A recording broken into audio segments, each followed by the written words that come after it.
1982-ci ilin dekabr axşamında o vaxtki kommunist nəşriyyatında işləyən dostu İlham Rəhimli ona zəng edir ki, sənə əməkdar artist fəxri adı verilib.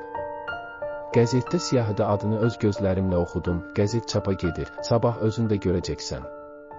Aktyor sevincindən sabahı gözləyə bilməyib nəşriyyata gedir.